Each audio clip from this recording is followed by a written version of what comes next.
La défense d'Omar El-Béchir demande sa libération sous caution. L'ex-président du Soudan comparaissait hier samedi 24 août pour la deuxième fois devant la justice. Il était face à des accusations de corruption. La finale Miss Togo 2019 sur LCA. C'était ce samedi 24 août à 20h au Palais des Congrès de Lomé. La plus belle femme du Togo, Aïcha Yambo, dit avoir toujours eu pour rêve d'être élue reine de beauté. Et hier, son rêve de petite fille devint réalité. Bonjour et merci de suivre le 12h50 de LCA, la chaîne africaine de télévision. Comme promis, la finale de Miss Togo 2019 a bien été retransmise en direct sur LCA. Celle qui a remporté la couronne nationale répond au nom de Aïcha Yambo, la 25e ambassadrice de la beauté togolaise, âgée de 19 ans, 1m71 et en première année de comptabilité contrôle audit. Elle était Miss Super régionale Cara en juillet dernier. En plus de la couronne, elle reçoit entre autres une voiture d'une valeur de 14 millions de francs CFA, une dotation d'une enveloppe financière de 5 millions de francs CFA, le financement de son projet social à hauteur de 125 millions de francs CFA, une année d'assurance maladie. Suivez plutôt la proclamation des résultats. Alors Miss Togo 2019, c'est la candidate numéro...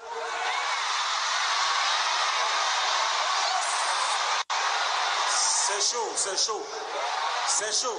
Des applaudissements pour toutes les candidates d'abord.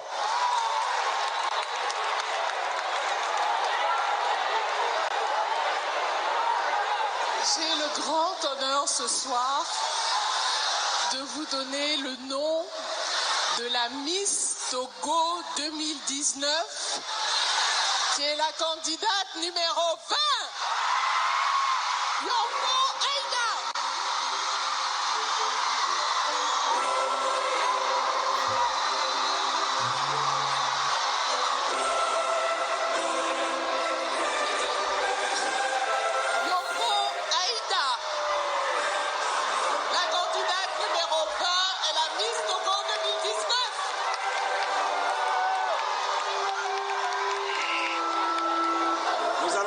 Monsieur le ministre du Tourisme et de la Culture,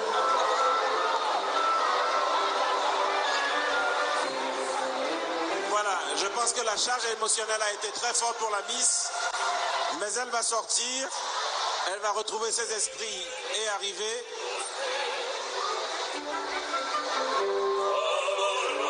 Merci à Miss Togo 2019, la 25e de l'histoire.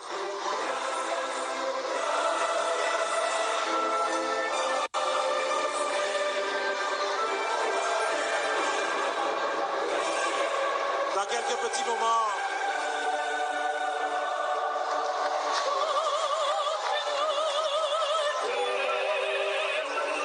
au Burkina Faso, le parti majoritaire, le MPP, Mouvement du Peuple pour le Progrès, a rendu visite à Sa Majesté le Moro Naba le 23 août dernier.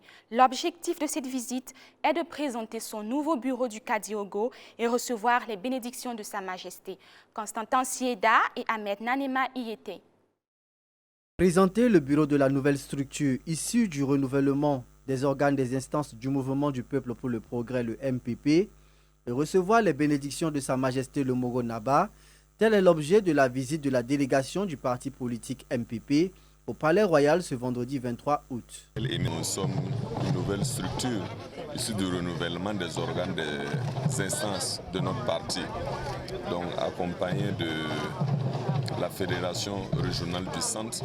Nous sommes venus le saluer, de présenter notre bureau et surtout solliciter de sa part toutes les bénédictions afin que nous puissions assurer notre mission de sensibilisation, de transformation positive des mentalités afin que l'ensemble de nos militants puissent pouvoir s'orienter derrière nous à assurer les missions qui nous ont confiées pour la réussite du mandat de son Excellence, Monsieur le Président du Faso. La délégation du Mouvement du Peuple pour le Progrès, le MPP, repasse satisfaite de la rencontre avec Sa Majesté le Moro Naba. Nous avons été en tout cas très satisfaits de cette visite parce que le Moro a apprécié notre démarche, il nous a prodigué des conseils qui sont principalement orientés vers l'entente, la cohésion et l'union. Il nous a prodigué de sages conseils à travailler en tout cas au renforcement des liens de fraternité entre nous et que c'est cela qui peut seulement faire que nous puissions être des exemples au sein de la société. La fédération du centre, la section du Kadiogo, les sous-sections d'arrondissement et des communes rurales, ainsi que le mouvement du Kadiogo, forment la délégation qui s'est rendue chez Sa Majesté le Mogo Naba. Le Burkina Faso traverse des temps de turbulence, aussi bien en matière sécuritaire, humanitaire qu'économique. Nombreuses sont les institutions qui ont témoigné leur soutien au pays. L'ambassadeur des États-Unis d'Amérique au Burkina Faso ne déroge pas à la règle. Ce jeudi 22 août, il est allé à l'Assemblée nationale témoigner sa compassion et la compassion de son pays envers le Burkina Faso, toujours avec Constantin Sieda et Ahmed Nanima. Les États-Unis d'Amérique compatissent aux douleurs que ressentent les populations burkinabées dues au terrorisme. En visite à l'hémicycle ce jeudi 22 août, l'ambassadeur des États-Unis a traduit au président de l'Assemblée nationale, Alassane Bala Sakandé, toute la solidarité du peuple américain à l'endroit du Burkina Faso.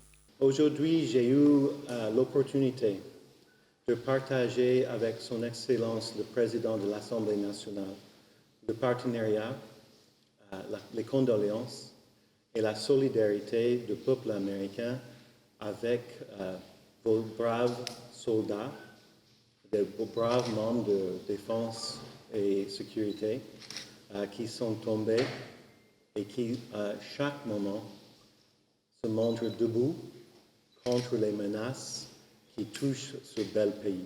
Selon l'ambassadeur des États-Unis d'Amérique, le peuple américain s'est engagé à soutenir le Burkina Faso. Le peuple américain, à travers notre ambassade, cherche chaque moment d'être engagé ensemble avec le Burkina dans toutes ses dimensions à faire face à un moment difficile et de trouver des moyens de protéger ce bel pays. Cette visite du diplomate américain à l'Assemblée nationale est pour lui une façon pour les États-Unis d'Amérique d'apporter leur pierre à l'édifice d'un Burkina Faso où règne paix et cohésion sociale.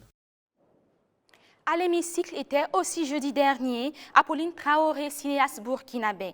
Elle est allée exprimer toute sa gratitude au président de l'Assemblée nationale, Alassane Bala Sakandé. Gratitude pour le prix de l'Assemblée nationale qu'elle a reçu lors du FESPACO 2019 grâce à son film d'errance. Des détails dans ce reportage. D'errance, le long métrage d'Apolline Traoré a reçu le prix de l'Assemblée nationale lors de la 26e édition du FESPACO qui s'est tenue en février dernier. En guise de reconnaissance, la réalisatrice burkinabé Apolline Traoré s'est rendue à l'Assemblée nationale ce jeudi 22 août pour exprimer toute sa gratitude à Bala Sakandé, président de l'Assemblée nationale. Donc, il était pour moi un devoir de venir remercier déjà l'Assemblée nationale d'avoir choisi mon film pour ce prix-là.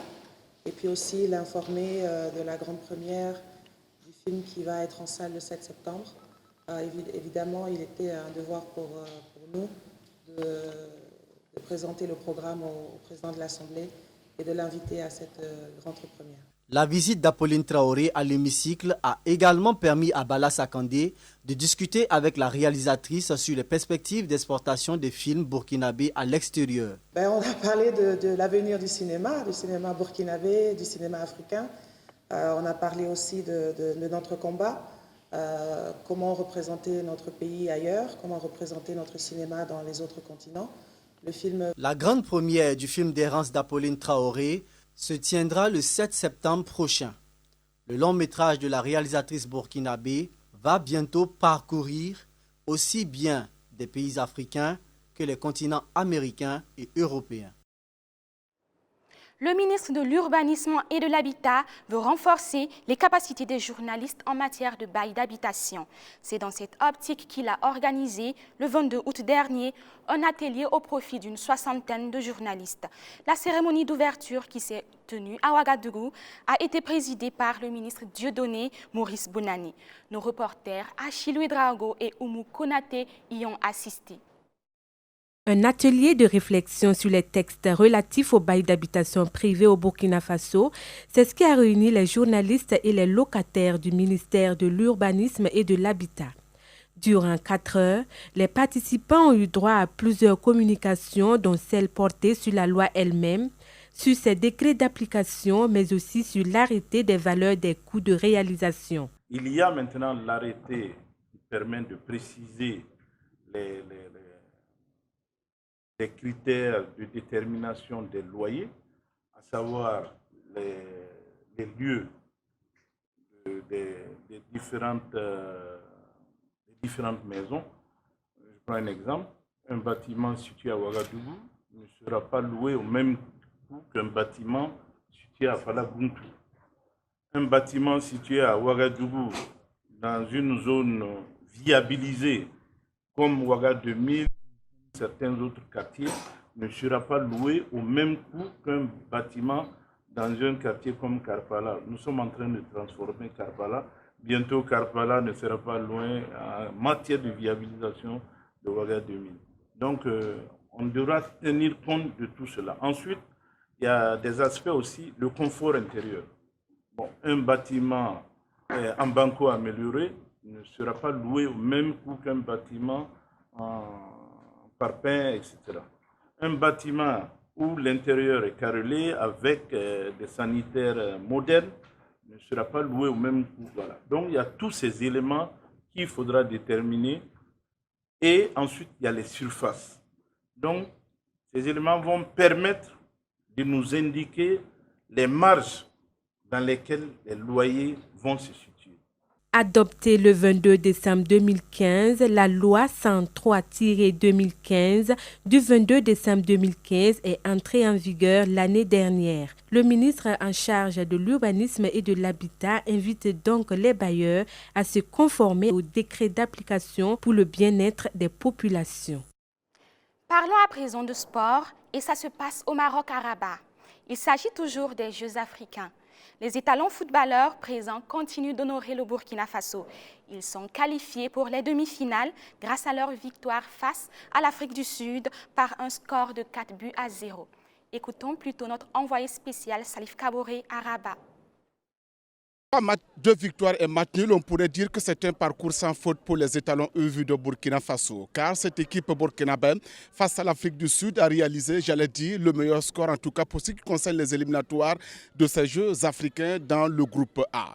Et pour en parler, nous avons l'entraîneur des étalons U20 du Burkina Faso, monsieur Oscar Barro, qui va certainement nous dire quel est le secret des étalons U20 du Burkina Faso, monsieur Oscar Barro. Alors, un match sans faute ce soir, 4-0, le score est assez lourd. On pourrait même dire que vous visez maintenant la médaille d'or. Ben, nous visons la médaille d'or, d'autant plus que nous sommes en demi-finale. Ça, c'est de façon logique. Et nous sommes obligés de viser la médaille d'or et ça serait très bien pour le peuple burkinabé qui souffre actuellement de ce que nous connaissons dans les pays. Alors, cette médaille d'or fera un boom au cœur de tout le monde. Et ben, nous allons nous battre pour l'avoir. Alors, et par rapport à l'équipe, c'est le fruit d'un travail de 2 mois intense avec beaucoup de sacrifices que nous avons faits et que nous sommes en train de produire dans ce tournoi. Je ne dirais pas que tout est parfait, mais nous avons travaillé sur beaucoup d'aspects, à savoir physique et tactique et même mental avec les joueurs. Et je pense que le message, même s'il n'est pas totalement à 100%, à quelque part nous pouvons dire que nous sommes satisfaits du message que nous avons transmis et que ces 2 victoires et le match nul dans ce tournoi nous montrent qu'effectivement on ne s'était pas trompé en appelant ces jeunes qui ont de la qualité et qui ont des capacités de compréhension assez élevées, qui n'ont rien à voir avec les autres des autres pays. Et seulement, il faut leur faire confiance et leur permettre de s'exprimer pleinement. En tout cas, au regard du parcours des étalons du Burkina Faso à ces Jeux africains de Rabat, on pourrait dire, sans risque de se tromper, qu'ils ont la possibilité d'aller jusqu'au bout de leurs objectifs. En tout cas, l'espoir est permis. On espère bien que le résultat escompté sera réalisé ici, donc, au Maroc. Hors de nos frontières au Soudan, l'ex-président Omar El-Béchir a comparu hier samedi 24 août pour la 2e fois devant la justice. Celui qui a été déposé par l'armée en avril dernier fait face à des accusations de corruption. Son avocat réclame sa libération sous caution. Le juge a entendu 3 témoins, dont 2 enquêteurs qui ont perquisitionné la résidence de l'ancien leader. Résidence où ont été retrouvées d'importantes sommes d'argent. Omar El-Béchir a comparu pour possession de devises étrangères, corruption et trafic d'influence. Selon un enquêteur, il a d'ailleurs reconnu avoir reçu près de 80 millions d'euros en espèces de l'Arabie saoudite. Le juge a indiqué qu'il examinerait la requête de son avocat et a fixé la prochaine audience au 31 août de cette année. Merci d'avoir suivi cette édition. Demain, vous retrouverez Alimata Ouedraogo, toujours sur LCA, la chaîne au cœur de l'Afrique.